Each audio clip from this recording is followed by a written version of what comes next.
It's summertime and it's time for camp. Marriage Camp from the Stupendous Marriage Show. Listen up, campers! What's up, campers? Welcome to the Stupendous Marriage Show. I am Stu Gray. Hey, I'm Lisa Gray. This summer, it's Marriage Camp. Tips, tricks, encouragement for your marriage. If you're liking Marriage Camp, do send us an email on air@stupendousmarriage.com if you've got a question about marriage or, one of these sessions has raised a question in your relationship. We'd love to hear from you. Again, the email on air@stupendousmarriage.com. Yeah, so this summer, instead of doing the normal replying to your emails, we actually really want to talk about some specific subjects. Communication, parenting, mindset, teamwork, and sexy, which is your favorite, babe, right?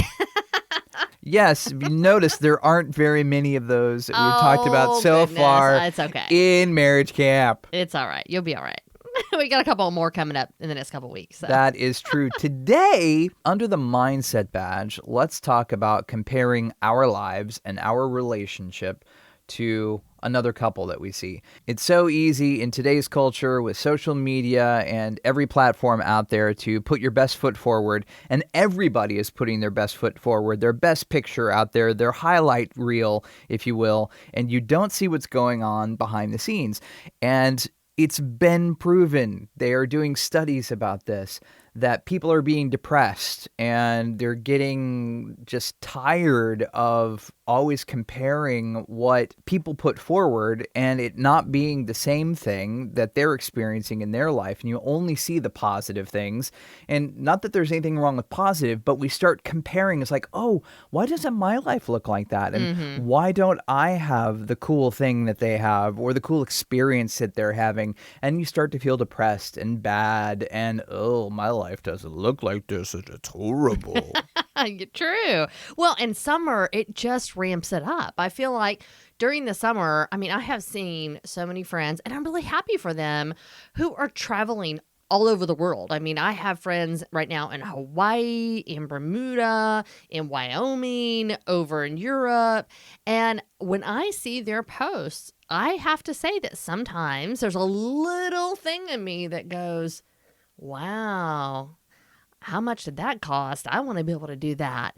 And if I don't stop myself, man, I can see why that can become so out of control for some people. Constantly looking at what somebody else's summer break looks like and thinking that yours is horrible is so hard on your marriage.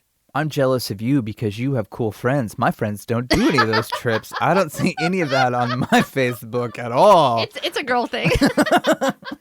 That's true. Guys don't do that sort of posting.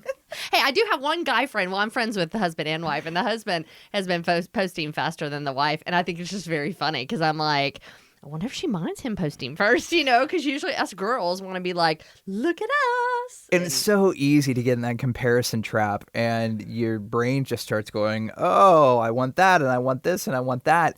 And are you cool with being where you are? Are you content with the life that you have and that you're leading and your path, your journey? This is something that I've struggled with in my life and comparison and growing up as a performer kid and then getting into radio and wanting to be in the next best city, in the biggest city, and wanting to be in radio in Los Angeles and New York and all these sort of things. And I never got there. And I would see these guys who were decent and good and actually very talented and go, man, I could do that.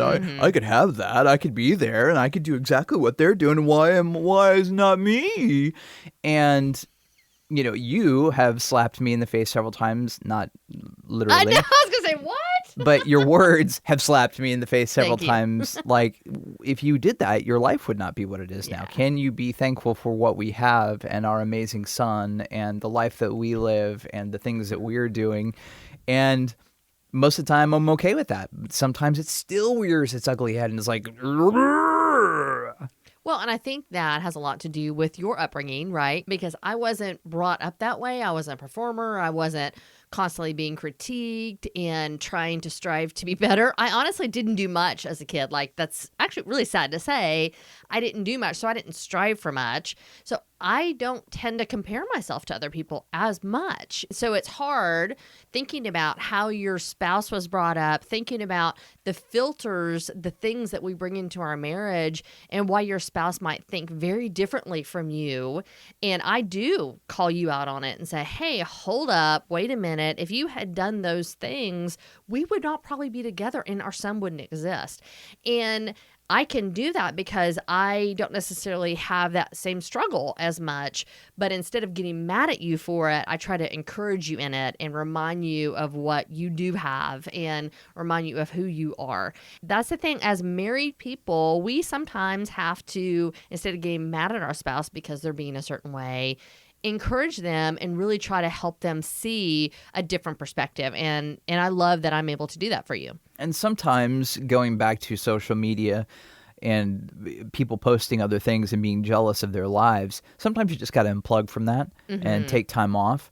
That is just kind of a basic thing that people are incorporating into their lives, and just dialing down the time spent on each of these services and getting back to real life and getting into the moment and not missing what's going on in your real life and not always looking for the next picture perfect moment to post online, but experiencing, being here, being in this moment. You are here now, and are you missing it? And are you looking at somebody else's moment that they had? You can't have their moment. You can make your own moments, and that's what we should be shooting for, and not trying to replicate or want somebody else's. So that is our tip for this week. Really think about if you're comparing your summer with other people's summers, especially on social media, and stopping it. Stop it now and enjoy the rest of your summer the way you live and not somebody else lives. We'll talk to you next time. See ya.